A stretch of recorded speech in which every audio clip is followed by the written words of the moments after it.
Hello guys, नमस्कार। मेरा नाम है प्रीतम दत्ता और आज हम लोग जो पर्सनालिटी से बात करने जा रहे हैं वो बहुत ही फेमस है। एक्चुअली एक फीमेल ब्लॉगर है और आज हम लोग डिस्कस करेंगे उनके जर्नी के बारे में। एक्चुअली फेमस मैं क्यों बोल रहा हूँ, बहुत सारे इंटरव्यूज यूट्यूब में पब्लिश हो चुके हैं। फर्स्ट इंटरव्यू शायद सतीश के वीडियोज से आया था। तो उसके बाद बहुत सारे इंटरव्यू पब्लिश हो चुके हैं, पर आज एक हमारे डिस्कशन में ट्विस्ट है। इससे पहले जितने सारे जो इंटरव्यू पब्लिश हुए हैं वो बैचलर बोल सकते हैं, शादी नहीं हुई थी उनकी, पर आज शायद शादी के बाद उनका फर्स्ट या सेकेंड वीडियो है और आज हम लोग बात करेंगे कुछ यूनिक चीज़ों के ऊपर। तो first of all very very congratulation for your marriage. And कैसी चल रही है लाइफ ज्योति मैम आपकी? Thank you Pritam. लाइफ काफ़ी अच्छी चल रही है। जैसे कि मैं ब्लॉगर हूँ तो किसी बात की भी टेंशन नहीं है, लाइक वर्क को लेके। एक होता है कि अगर आप जॉब कर रहे हो तो कि टाइमिंग से जाना होगा, ये सब। तो एज अ ब्लॉगर मुझे किसी बात की भी टेंशन नहीं होती कि अपने हिसाब से कैसे भी काम कर लो। और जैसे मेरे को ट्रैवल भी बहुत करना पसंद है तो वो सब बहुत इजी हो जाता है, मतलब काम को मैनेज करना, वर्क और पर्सनल और प्रोफेशनल लाइफ दोनों ही बहुत इजीली मैनेज कर पाती हूँ। यस, ये एक बहुत अच्छा बात कही क्योंकि मैं शायद आपको 2014 के एंड या 2015 से जानता हूँ, जब मैंने ब्लॉगिंग स्टार्ट किया था। एंड मैंने देखा कि आपने अपडेट लैंड जो है, जो कि आपका फेमस ब्लॉग है फ्रॉम स्क्रैच, एक्चुअली आपने 2012 में आई थिंक स्टार्ट किया था। यस ठीक है। शायद 2013 में मे बी स्टार्ट किया था, जो फर्स्ट टाइम उसे मतलब परचेज किया था ऐसे। तो तब से मैं ब्लॉगिंग ही कर रही हूँ, मतलब ऐसे फुल टाइम। मेरे को ब्लॉगिंग करने के बाद लगा ही नहीं मतलब कि कुछ और चीज़ में ट्राई करना चाहिए, ऐसे लगा कि ये सबसे बेस्ट है मतलब अपने लिए। राइट। तो आपका 10 साल होने को जा रहे हैं ब्लॉगिंग में, आपका बहुत ज़्यादा एक्सपीरियंस हो गया है मैं बोल सकता हूँ। तो क्या चेंजेस हुए हैं आपकी शादी के बाद? एक्चुअली आपके ब्लॉगिंग जर्नी में, पर्सनल लाइफ में क्या चेंजेस हुए, आपको कैसा लगता है अभी? चेंजेस का तो देखो ऐसे बहुत मेजर चेंजेस नहीं है, मतलब जैसे मेरी लाइफ पहले चलती थी वैसे ही अभी भी चल रही है। मतलब ऐसा नहीं है, क्योंकि यहाँ पे सब बहुत ही सपोर्टिव है हर चीज़ को लेके। मेरे हस्बैंड है जो लाइक वर्क में भी और होम में भी, तो ये नहीं है कि मेरे को अभी किसी चीज़ को प्रॉब्लम होती है करने में। तो जैसे मर्जी चाहे वैसे कर लो, जब मन करता है तब कर लेती हूँ। ये है, बहुत अच्छे से चल रहा है मतलब अभी भी सब कुछ। वाओ, दैट इज सो क्योंकि अमेजिंग। क्योंकि किसी भी लड़की की मैरिज के बाद जो लाइफ चलती है वो एक हो जाता है कि मतलब घर के मेंबर कैसे तुम्हें रिएक्ट कर रहे हैं, या तुम कैसे उनके साथ घुल मिल रहे हो।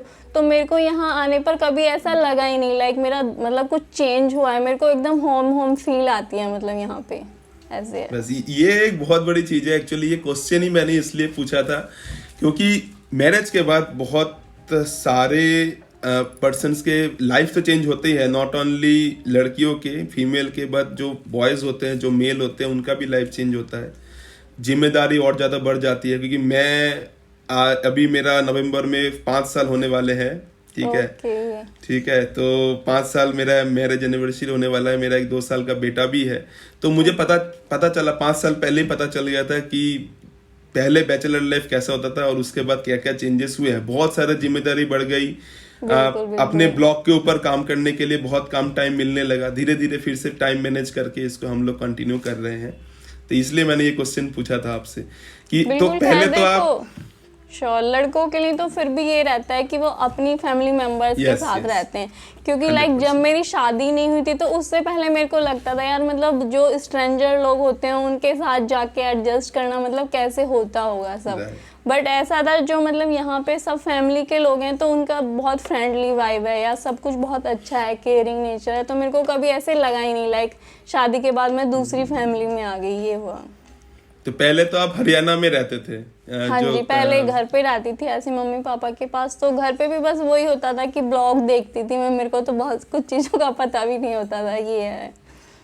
तो अभी आप कहाँ पे रहते हैं, कहाँ पे शादी हुई? अभी मेरठ में रहते हैं, मेरठ में शादी। अच्छा, मेरठ में। ओह, मैं आपका बहुत सारा व्हाट्सएप स्टेटस भी देखता रहता हूँ एक्चुअली। आप लोग घूमने जाते हैं इधर उधर। ठीक है, तो क्योंकि मेरे को अच्छा लगता है घूमना। राइट। तो ट्रैवलिंग मुझे भी बहुत अच्छा लगता है। मैं व्हाट्सएप स्टेटस ज्यादा नहीं देता, पर मैंने आपको एक लिंक भी भेजा था गूगल मैप्स का। तो मैं पिछले 10 साल का मेरा जो एक्सपीरियंस है, मैं कहाँ पे गया हूँ, क्या किया, सब वीडियोस और फोटोज अपलोड करता रहता हूँ मैं उधर। ठीक है। बिल्कुल बिल्कुल, मेरे को ब्लॉगिंग इसी वजह से भी ये भी हुआ कि कभी दूसरी चीजों में जाने का मन नहीं किया, क्योंकि कंप्लीट फ्रीडम मिल जाती है यहाँ। जैसे अपना 100%। ट्रैवल करने का मन है तो ट्रैवल कर लो, और मेरे को बचपन से ऐसे मेरे को मूवीज देखना भी बहुत पसंद है, मतलब तो उसका भी मेरे को ये रहता है कि जब मर्जी चाहे देख लो, मतलब ये है कंप्लीट फ्रीडम। हाँ, ब्लॉगिंग एक एक्चुअली ऐसी चीज है, क्योंकि देखिए मैं अगर अपना बात भी बोलूँ ना, मैंने जब स्टार्ट किया था उसके बाद ही बहुत सारे अप्स एंड डाउन्स आए। मेरा जो फर्स्ट ब्लॉग था वो मैं किसी कारण से कंटिन्यू नहीं कर पाया था, बीच में बंद भी कर दिया था 1 साल के लिए।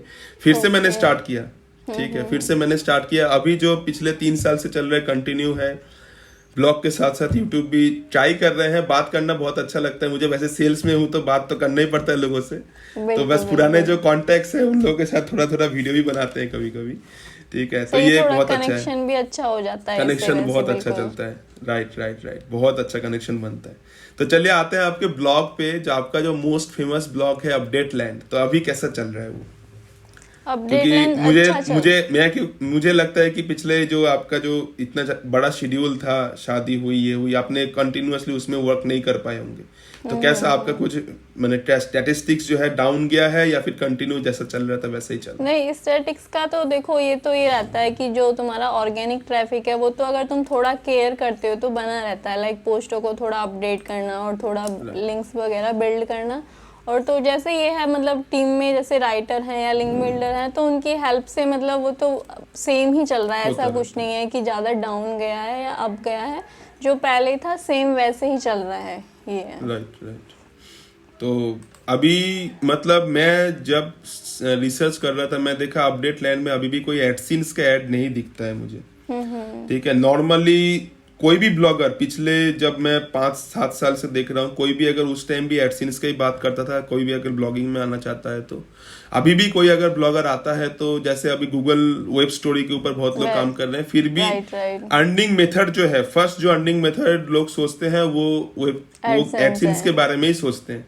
पर आप इतने सालों से आप अपडेट लैंड को चला रही हैं और उसमें कोई एडसेंस का ऐड नहीं दिखता है, तो क्या क्या अर्निंग मेथड्स आप उसमें अप्लाई करते हो नॉर्मली अपडेट लैंड से?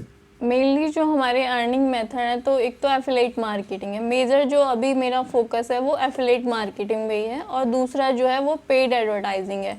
बट मैं पेड एडवर्टाइजिंग से भी धीरे धीरे कम्प्लीटली एफिलिएट मार्केटिंग पे ही स्विच कर रही हूँ, क्योंकि वहाँ मेरे को लगता है कि एक बार तुम्हारी साइट रैंक कर गई और तुम थोड़ा सा वर्क करते रहो तो मनी कंटिन्यूसली आती रहती है। मतलब एक ऐसे लगता है कि वन टाइम इन्वेस्टमेंट जैसा है, वो काफ़ी टाइम तक फिर चलता रहता है। जैसे मेरी 2-4 साइट हैं, जैसे मैंने उन पे मतलब कि 1-2 साल पहले काम किया है, पर अभी भी अच्छे से इनकम देती हैं, एक अच्छी इनकम आती है जहाँ से।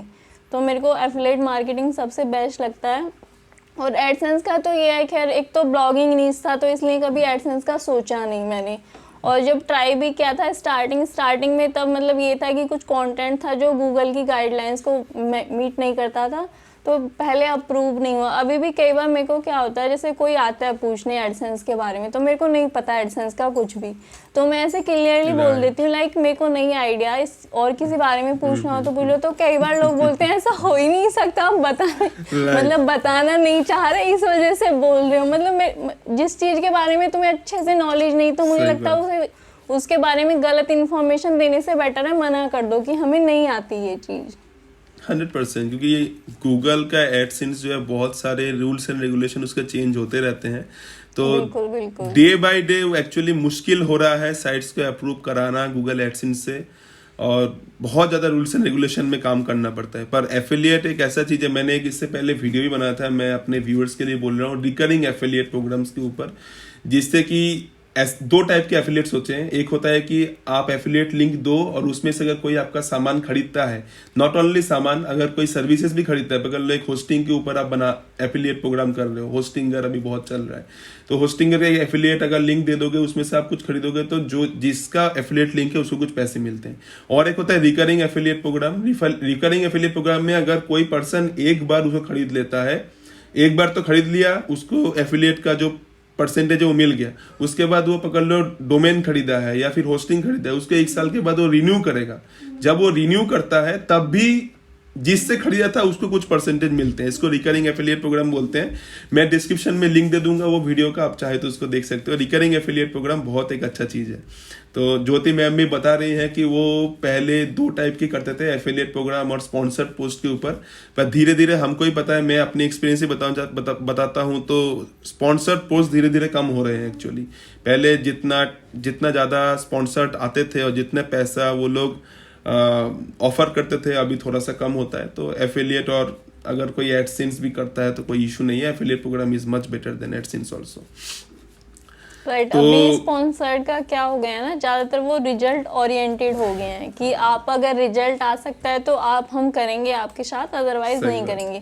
स्टार्टिंग में क्या था, मतलब वो स्टैटिक्स देख के ही एग्री कर जाते थे कि चलो हम करते हैं। कुछ लोगों का होता है कि जिनको लगता है कि आपके ब्लॉग पे जो रेलेवेंट ट्रैफिक आ रहा है वो उनके प्रोडक्ट के लिए अच्छा है, तो वो मतलब प्रीफर करते हैं जाना। सही बात है, ये 100% आपने सही बात बोला। ऐसा रिजल्ट ओरिएंटेड आजकल हो गया है, तो बोलते हैं कि अब मतलब अगर स्पॉन्सर्ड होता है तो सेल आता है तभी हम आपको पैसा देंगे, नहीं तो नहीं देंगे, ऐसा टाइप का। बिल्कुल। या फिर मेरे उतना पास भी हो कि तुम्हारे ब्लॉग को देख के उन्हें लगे कि हाँ इस पे तो जा सकते हैं, तो कन्वर्ट कर देगा। मतलब अगर पहले से जैसे कोई भी अगर वो रिव्यू के लिए पिच कर रहा है, और कुछ आर्टिकल्स हैं जो हमारे रिव्यू वाले रैंक करते हैं, तो मतलब मैं व्यूअर्स को बता रही हूँ वो चीज़, तो वो बता सकते हैं कि हम इन कीवर्ड्स के लिए फर्स्ट या जो भी पोजीशन है इस पे रैंक कर रहे हैं। तो वो एक पॉजिटिव इंप्रेशन डालता है उन पे कि अगर उनका भी रैंक करेगा तो उन्हें लाइफ टाइम ट्रैफिक मिलेगा वहाँ से, मतलब काफ़ी लॉन्ग तक ही मिल जाता है, लाइफ टाइम भी नहीं बोलते। तो ये है, तो उन्हें मतलब हो जाता है, ईजी टू कन्वर्ट हो जाता है। तुम्हारे लिए एक पॉजिटिव वो पॉइंट होता है कि अगर तुम बता रहे हो कि हम ऑलरेडी रैंक करते हैं, तो उन्हें कन्वर्ट हो जाते हैं वो लोग। सही बात। ये चीज जब हम ब्लॉगर्स फैशन के अनिल अग्रवाल जी के साथ जब वीडियो पॉडकास्ट किए थे, उन्होंने भी ये सेम चीज बताया था, एकदम सेम चीज बताया था कि कैसे उन्होंने एफिलिएट प्रोग्राम के साथ कंटिन्यू कर रहे हैं और स्पॉन्सर पोस्ट आज के जमाने में कैसे हो रहे हैं। वो सेम चीज ज्योति मैम भी बता रही है एक्चुअली। तो वो वीडियो भी आप देख सकते हो, मैं डिस्क्रिप्शन में लिंक दे दूंगा। तो अभी ज्योति मैम अपडेट लैंड से स्पॉन्सर पोस्ट और एफिलिएट मिला के अप्रोक्सीमेटली कितना आ रहा है महीने का? देखो स्पॉन्सर पोस्ट का क्या है, वो अर्निंग मतलब वेरी करता रहता है। जब मैं अच्छे से पिच करती हूँ तो मतलब वो बढ़ जाती है, वो तुम पे डिपेंड करता है तुम कितना टाइम डिवोट कर रहे हो स्पॉन्सर को। बट अभी मैं कम कर रही हूँ, जैसे मैंने बोला मैं एफिलिएट मार्केटिंग में स्विच कर रही हूँ, क्योंकि स्पॉन्सर का क्या है, अब तुम अच्छे से काम कर रहे हो, अच्छी अर्निंग आएगी, नहीं करोगे तो फिर वो चल ही जाती है, मतलब वहाँ कोई रेगुलरिटी नहीं है। जैसे कुछ क्लाइंट्स आ जाते हैं अपने आप से, बट एक होता है कि जिसको हमारे बारे में नहीं पता तो हमें रीच करना पड़ेगा उनके पास जाके। तो अभी ये है स्पॉन्सर से हो जाता है मतलब 1 लाख के अराउंड, बाकी एफिलिएट से भी चलता रहता है ये। तो एफिलिएट प्रोडक्ट आप कैसे चूज करती हो अपने ब्लॉग के लिए? एफिलिएट का देखो, मेरा जो एक तो ये होता है, हम 2 तरीके से डिसाइड कर सकते हैं कि हम कोई इजी कीवर्ड निकालते हैं और फिर देखते हैं कि कौन सा प्रोडक्ट इसमें रिकमेंड कर सकते हैं। एक होता है जैसे कई बार हम कुछ आर्टिकल्स लिख देते हैं और हमारा उस टाइम पे कंसर्न भी नहीं रहता कि कुछ प्रमोट करना है या नहीं करना, बट बाई सडन जैसे वो रैंक कर जाते हैं और अच्छा ट्रैफिक आने लगता है। अब देखो जिनका लोगों के पास एडसेंस है उन्हें तो लगता है उनका मोनेटाइज हो रहा है, तो वो उतना ज़्यादा अटेंशन पे नहीं कर रही। बट जैसे अपडेट लैंड पे तो एडसेंस है नहीं, तो मेरे को लगता है यार इतना ट्रैफिक आ रहा है, वेस्ट जा रहा है, मतलब मुझे पर्सनली ऐसे फील होता है। तो फिर मैं ये देखती हूँ मतलब कि यहाँ पे क्या रिकमेंड कर सकते हैं हम, और फिर वो इजीली कन्वर्ट हो जाता है। मतलब इवन देन मैंने जैसे अमेजन प्राइम के सेल भी निकाले हैं सिर्फ मूवी पोस्टों से। जैसे बहुत पहले था, लाइक जब मैंने कभी अपडेट लैंड स्टार्ट किया था, अब की बात नहीं है, जब स्टार्ट किया तो लाइक मैं ये था एक एक्सपेरिमेंट टाइप था, तो कुछ भी लिख के डालती थी। तो मैंने एक बार जैसे कुछ फ्री ऐसे भी डाला था, लाइक फ्री मूवी साइट्स, तो उस पे ऐसे हो गया, मतलब इतना ट्रैफिक आता था एक पोस्ट पे बहुत ज़्यादा। तो मैंने मतलब ये होता है जैसे अभी हम फ्री मूवी साइट से देखते हैं तो जैसे एड्स वगैरह कुछ भी आता है, तो फिर हमने एक मतलब नोड वीपीएन वहाँ पे रिकमेंड कर दिया कि अगर तुम्हें ऐसे अच्छा एक्सपीरियंस चाहिए, क्योंकि उनका एक एडिशनल फीचर था कि तुम ऐड भी ब्लॉक कर सकते हो उनसे और कुछ भी जैसे। तो फिर वहाँ से क्या हुआ, तो वहाँ से भी सेल निकलने स्टार्ट हो गई मतलब। तो एक ये पॉइंट होता है कि अगर तुम थोड़ा सोचते हो कि यहाँ पे क्या कन्वर्ट किया जा सकता है। और प्राइम का ऐसे था, जैसे मैंने अमेजन प्राइम बोला तो वो हम उनका बाउंटी मैंने प्रमोट किया है, मतलब वो यूएस के लिए पर साइन अप के लिए लाइक $3 देते थे। तो अमेजन प्राइम का लाइक ये था जैसे फ्री मूवी में था, बट मैंने जैसे यूज़र एक्सपीरियंस को ध्यान में रखते हुए वहाँ पे लिख दिया है ऐसे कि लाइक ये पेड है और तुम्हें ऑप्ट करना है तो करो, अदरवाइज नहीं। तो वो भी मतलब जब अच्छा ट्रैफिक आता था तो वहां से भी लाइक $3 से ही 1000 तक मतलब आ जाती थी अर्निंग, ये था। तो ये एक्चुअली ज्योति मैम जैसे बता रहे हैं ना, यूजर एक्सपीरियंस, इससे पहले जो 5-7 साल पहले जो हम लोग ब्लॉग्स बनाते थे, उसमें अगर कोई आप एक आर्टिकल लिख देते थे, बैकलिंक्स वगैरह बना देते थे, तो उसके बाद वो ब्लॉग रैंक होता था। पर अभी गूगल जो है बहुत ज्यादा यूजर एक्सपीरियंस के ऊपर भी काम कर रहा है। अगर आपका ब्लॉग कोई पढ़ने आ रहा है तो उसका अगर एक्सपीरियंस आपके ब्लॉग के साथ अच्छा ना हो, आप उसको अगर कंप्लीट इंफॉर्मेशन ना मिले, तो गूगल के ऐसे बहुत सारे टूल्स हैं, इंटरनल टूल्स है, जिससे वो रिकॉर्ड करता है कि यूजर का एक्सपीरियंस उस आर्टिकल के साथ, उस ब्लॉग के साथ कैसा है, और उसके बेसिस पे ही आपका आर्टिकल जो है रैंक होता है। और ज्योति मैम भी यही सेम चीज बता रही है, हमारे साथ शेयर कर रही है। तो आप अगर ब्लॉगिंग स्टार्ट करना चाहते हो तो यूजर एक्सपीरियंस को ध्यान में रख के आपको ब्लॉगिंग स्टार्ट करनी चाहिए। तो नेक्स्ट, हाँ बोलिए मैडम। मैं ये बोल रही थी, जब हम यूज़र एक्सपीरियंस को ध्यान में रखते हैं तो कोई भी ऐसा होता है जब वो फर्स्ट टाइम हमारे ब्लॉग को चाहे गूगल से विजिट करता है, बट सेकंड टाइम के लिए वो नोटिस कर लेता है कि ब्लॉग का नाम क्या है, क्योंकि हमने कंटेंट अच्छा शेयर करता है तो उसे लगता है कि यार दोबारा भी यहीं से पढ़ लेंगे, अच्छी इंफॉर्मेशन मिली। 100%। तो ये भी रहता है कि हमारा डायरेक्ट ट्रैफिक भी इनडायरेक्टली बूस्ट होता है उससे। 100% ये जैसे अब आज अपडेट के लैंड डेट में ये पे बहुत काफी ज्यादा सारा हो रहा है। ट्रैफिक, मतलब अपडेट लैंड क्वेरीज लिख के भी आता है, या अपडेट लैंड के साथ वो कुछ कीवर्ड लिख देते हैं, जैसे लाइक अपडेट लैंड, फिर ब्लॉगिंग टिप्स ऐसे लिख के अपडेट लैंड ब्लॉग। तो वो सेम जैसे होता है कि हमें कोई चीज पढ़नी हो तो हम भी कई बार वैसे सर्च करते हैं, अगर किसी दूसरे ब्रांड का देख रहे हैं तो ये हो जाता है। राइट, 100%। तो अभी आप मैडम जैसे आपने फर्स्ट में बोला कि आप अपडेट लैंड छोड़ के भी आपके कुछ कुछ एफिलिएट ब्लॉग्स हैं, तो कितने सारे ब्लॉग्स आप अभी मैनेज कर रहे हो मैडम? देखो अभी 3-4 ब्लॉग्स हैं, बाकी इन सब ब्लॉग्स पे तो चलता रहता है काम। जैसे लगता है कि अभी टाइम है तो एक जैसे स्मॉल माइक्रो नीच पे कोई साइट बना ली, जैसे 10-12 आर्टिकल की, और सेटअप कर दी। क्योंकि लिंक बिल्डिंग का ये है, जैसे तुम टीम को असाइन कर दो तो वो करते रहते हैं। कंटेंट प्लानिंग में टाइम लगता है, जैसे वही कीवर्ड्स फाइंड आउट करने में कि ये हमारे लिए इजी रहेंगे रैंक करना। क्योंकि जिस पे ऑलरेडी पहले से हाई अथॉरिटी साइट्स हैं तो उन पे तो बहुत ज़्यादा काम करना पड़ता है और चांसेस भी कम हो जाते हैं। तो मेरा पर्सनल क्या है, मैं पहले से वो कीवर्ड्स लेके चलती हूँ जिनके चांसेस मतलब ज़्यादा है रैंक करने के, कि कंटेंट और थोड़े बैकलिंक, अगर हम कंटेंट अच्छा डालते हैं और प्लस थोड़े बैकलिंक्स बना दें, एक सेकेंड, तो उनके साथ मैं काम कर लेती हूँ। ऐसे ये रहता है मेरा। राइट। तो आपने जैसे बोला कि आपकी जस्ट रिसेंटली शादी हुई है, तो आपके हस्बैंड क्या काम करते हैं, प्रोफेशनली क्या है? मेरे जो हस्बैंड है वो MNC कंपनी पे टीम लीड की पोस्ट में है, और जो उनका मेन डोमेन है वो ई-कॉमर्स है। अच्छा, ओके। तो मतलब आपके काम को वो अच्छी तरह से समझते हैं एक्चुअली ब्लॉगिंग क्या है, या मतलब समझते भी हैं और इंटरेस्ट भी लेते हैं। उन्हें लगता है ना लाइक ये तो घर से मतलब कर लेती है, अच्छा है, मतलब कंप्लीट फ्रीडम है, और काफ़ी हेल्पफुल नेचर भी है उनका, तो काफ़ी हेल्प भी करा देते हैं मतलब मेरे काम में भी। जैसे कभी मेरे को नीड होती है कि मैं मतलब कुछ और कर रही हूँ तो आप ये देख लो एक बार, ऐसे कर देते हैं वो। राइट। तो आपके हस्बैंड को तो क्योंकि चलो उनका ब्लॉगिंग के भी बारे में जो पता है है। अभी लाइक ऐसे वर्क फ्रॉम होम ही चल रहा है, तो इस वजह से कर पाते हैं। बाकी तो ऑफिस जॉब में तो ये हो जाता है अपना ही तुम कर लो, वही बहुत होता है। राइट। तो आपके हस्बैंड को तो इसके बारे में पता है, ब्लॉगिंग के बारे में सपोर्ट भी करते हैं, तो इन लॉज को पता है क्या, मतलब आपके जो घर वाले हैं? हाँ उनको भी पता है। ये है जो मतलब जो मेरे पापा जी हैं, एक सेकेंड को, जो ऐसे फादर हैं तो वो तो मतलब बहुत पहले से ही उसमें है, कंप्यूटर पब्लिकेशन में, लाइक वो बुक्स वगैरह पब्लिश करते हैं। तो उन्हें देखा जाए तो उन्हें मतलब कंप्यूटर की नॉलेज बहुत पहले से है, कि जब इतना सबके पास होते भी नहीं थे लैपटॉप वगैरह। वो पब्लिकेशन बिजनेस में है, जैसे बुक्स वगैरह पब्लिशिंग करते हैं पॉलिटेक्निक की मेनली, अदर ब्रांड्स के साथ भी काम, पब्लिकेशन के साथ भी काम करते हैं। तो बहुत ज़्यादा तो नहीं, अच्छे से तो नहीं समझ पाते, बट पता है लाइक ऐसे मैंने उनको दिखाया था, लाइक ये है देखो मेरा ब्लॉग अपडेट लैंड कर ये कि इस पे मैं काम करती हूँ, ये सब तो ये समझते हैं मतलब उतना। राइट। तो एक्चुअली मैं नॉर्मली देखा हूँ कि जैसे मैंने वीडियो के पहले ही बोल रहा था कि शादी के बाद जो है बहुत सारे रिस्पॉन्सिबिलिटीज बढ़ जाते हैं, काम बढ़ जाते हैं। बिल्कुल।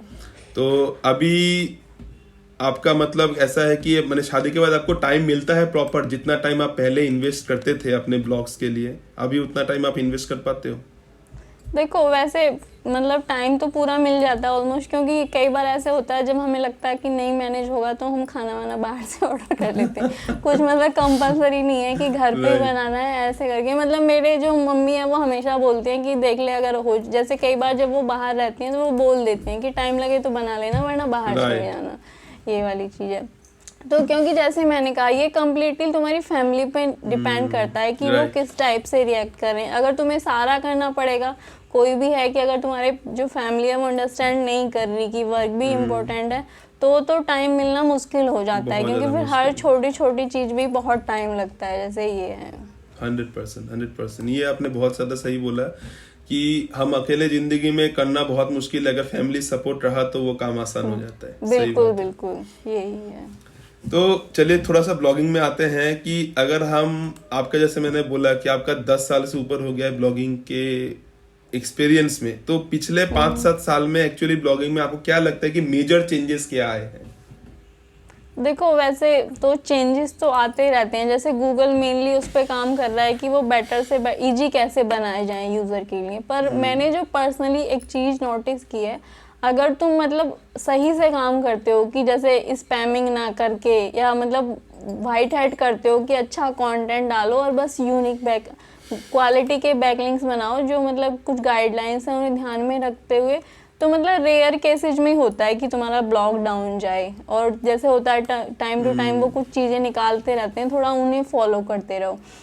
क्योंकि अगर उस टाइम की बात कहें जब 2011 में मैंने like as a SEO executive job करनी स्टार्ट की थी, तो उस टाइम पे तो ये था कि मतलब एक ही आर्टिकल हम 20-25 साइट पर डाल के आर्टिकल सबमिशन से लिंक बना देते थे।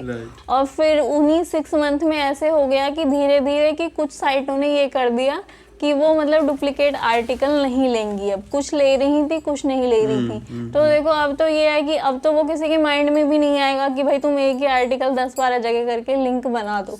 तो उस टाइम पे देखा जाए, अगर उस टाइम तो इतना ईजी था मतलब बहुत, कि किसी भी कीवर्ड को तुम्हें रैंक कराना है तो खाली वो बुक मार्किंग और डायरेक्टली सबमिशन से भी रैंक कर जाता था।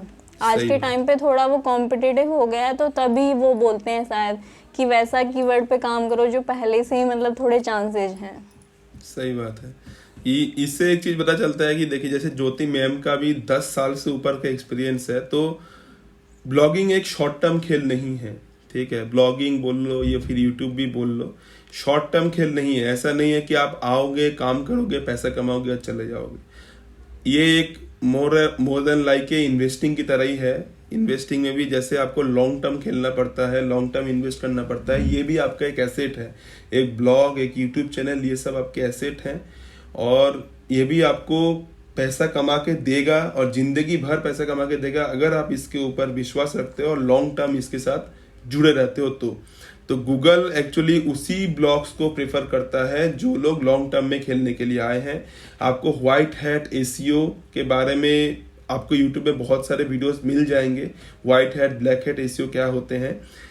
तो आपको अगर व्हाइट हैट एसईओ का आप काम कर रहे हो तो आपको थोड़ा टाइम लग सकता है आपके ब्लॉग्स को रैंक करने में, पर लॉन्ग टर्म में जाके उससे बेटर कुछ नहीं होगा। तो वो भी सेम चीज ज्योति मैम भी हमको बता रही है इस वीडियो में।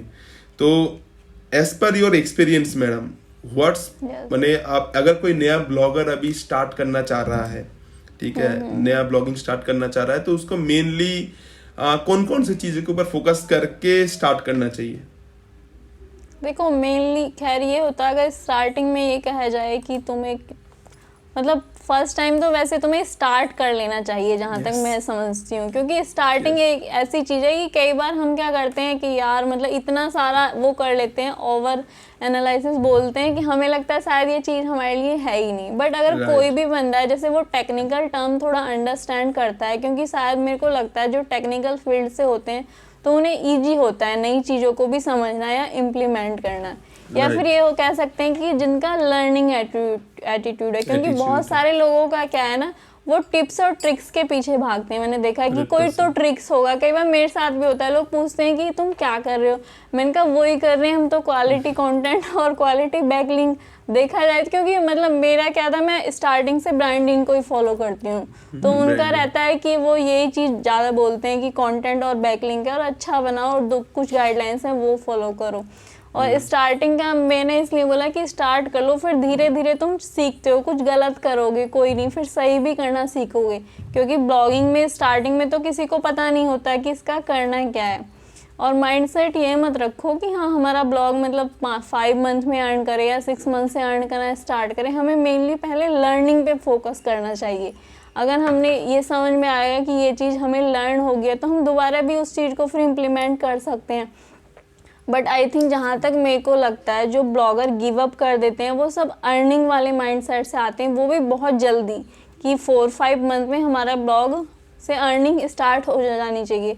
जबकि और अगर हम किसी कोर्स में भी कहीं ऑप्ट इन कराते हैं कहीं भी, जैसे तुम डिज़ाइनिंग में ले लो या डेवलपिंग में ले लो, तो 4-5 मंथ्स तो हमें सीखने में ही लगते हैं। और यहाँ जबकि तुम किसी प्रॉपर पर्सन के अंडर सीखते हो जिसे अच्छे से आता है, तो यहाँ पे तो ज़्यादातर लोग खुद से सीखते हैं, तो कई बार हम कुछ गलत भी पढ़ के देखेंगे। तो पहला ब्लॉग जहाँ तक मेरे को लगता है मतलब तुम जितने चाहे एक्सपेरिमेंट करो, सब ट्राई करके देखो और फिर देखो कि क्या वर्क कर रहा है।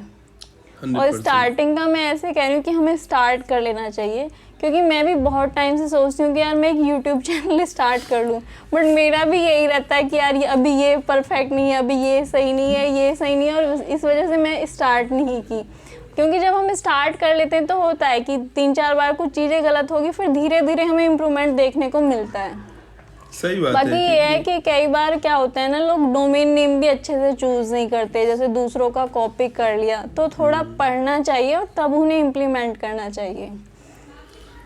तो आपने जैसे अभी डोमेन नेम के बारे में बात किया, तो अगर मैं अपडेट लैंड के बारे में बात करूं तो आपने ये अपडेट लैंड चूज करने से पहले क्या सोच के चूज किया था, ये इसका मीनिंग क्या है? देखो मेरा तो ये है, जब मैंने फर्स्ट टाइम जैसे डोमेन बाय किया था, मेरा है कि मैं कुछ भी नई चीज़ करती हूँ तो मैं थोड़ा रिसर्च करती हूँ उसके ऊपर कि कैसे की जाए, तो मैंने वो सब भी थोड़ा पढ़ा। तो जैसे कुछ लोगों का तो ये था कि तुम कीवर्ड बेच जाओ या कैटेगरी बेच जाओ, बट स्टार्टिंग में जैसे तो मैंने ये भी सोचा चलो कुछ एसईओ वर्ड्स लिख के देते हैं, तो बट फिर एक आइडिया ये भी था कि तब एसईओ थोड़ा आता था पर उतना भी नहीं कि तुम इतना सीखते हो।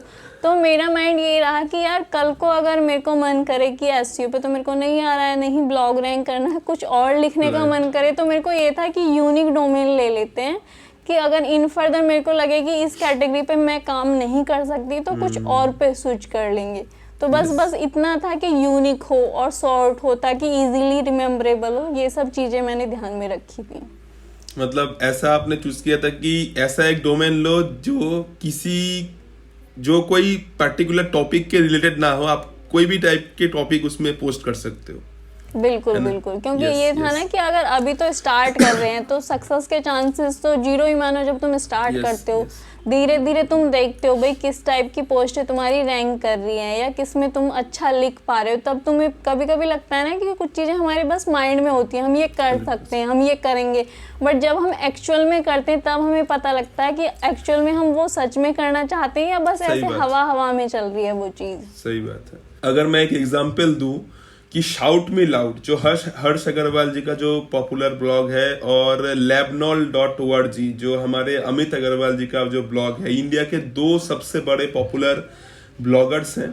और ये शाउट मी लाउड और लैबनॉल दोनों का कोई मीनिंग नहीं था, और labnol.org इस शब्द का तो कोई मीनिंग ही नहीं है, ठीक है। ये भी अमित अग्रवाल जी का फेमस ब्लॉग है।